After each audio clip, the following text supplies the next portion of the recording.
La nuit est tombée à Villefranche-de-Conflans, où le fort Liberia domine la ville.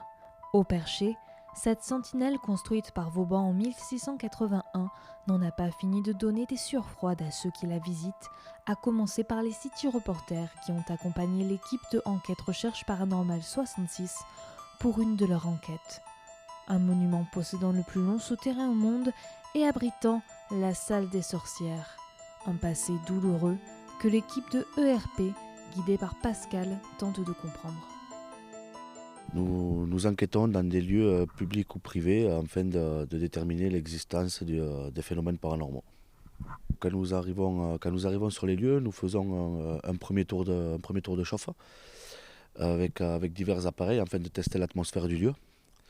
Et après, nous commençons notre enquête par le biais de divers appareils afin de rentrer en contact avec eux.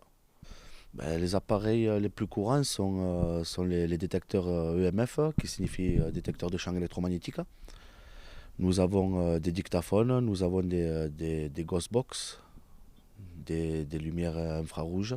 Nous avons tout un tas de matériel qui nous permet de rentrer en contact et d'essayer de discuter avec eux. Il faut savoir que toutes les enquêtes sont différentes. Nous pouvons aller plusieurs fois sur le même lieu. Nous n'aurons jamais les mêmes réponses, nous n'aurons jamais les mêmes ressentis.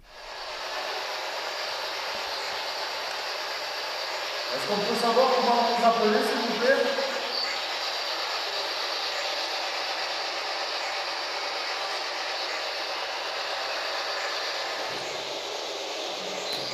Est-ce que notre présence vous dérange, s'il vous plaît?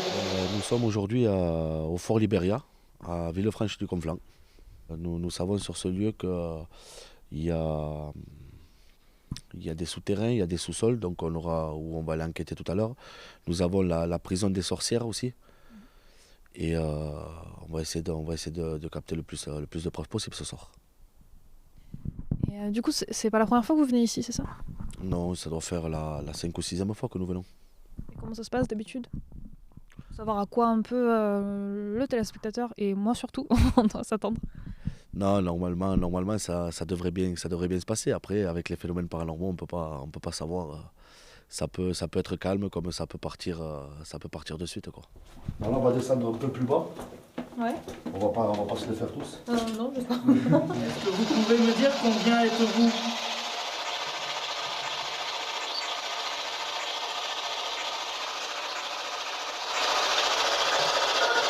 Moins de 4. 2. Alors, je 5. Notre présence vous dérange?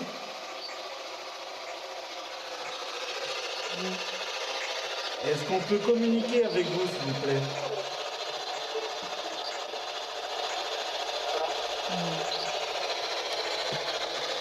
Est-ce que vous pouvez faire un signe de votre présence, s'il vous plaît?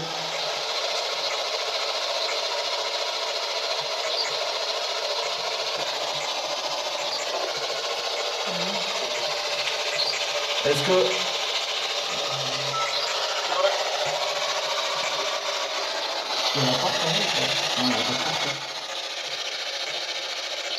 Est-ce que vous pouvez faire tomber la casquette de mon collègue, s'il vous plaît?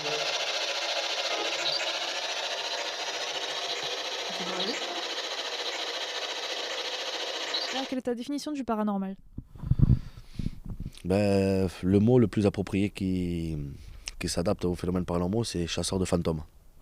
Après, je sais que, étant donné que le sujet est un peu tabou, mais il commence à s'ouvrir, donc les phénomènes paranormaux, j'essaie de rentrer en contact avec des personnes décédées et essayer de savoir l'histoire à leur époque. Et alors pour ceux qui ne sont pas du tout familiers avec ça, qu'est-ce que tu entends par là en contact? Tu leur passes pas un coup de téléphone, je suppose? Non. Ou c'est nous qu'on va essayer d'attirer ou de provoquer la chose, ou alors c'est la chose qui va venir à nous. Comment ça la provoquer?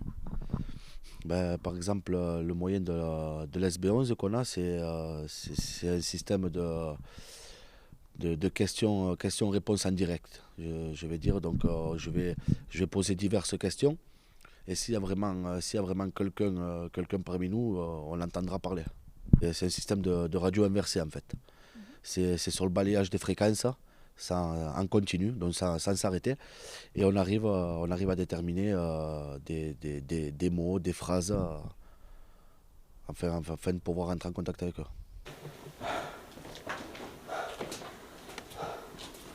Vas-y, moi, tous les temps.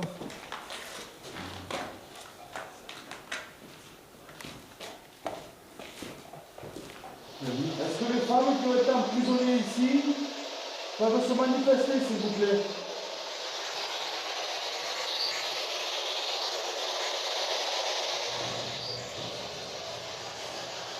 Vous êtes mort dans cette pièce?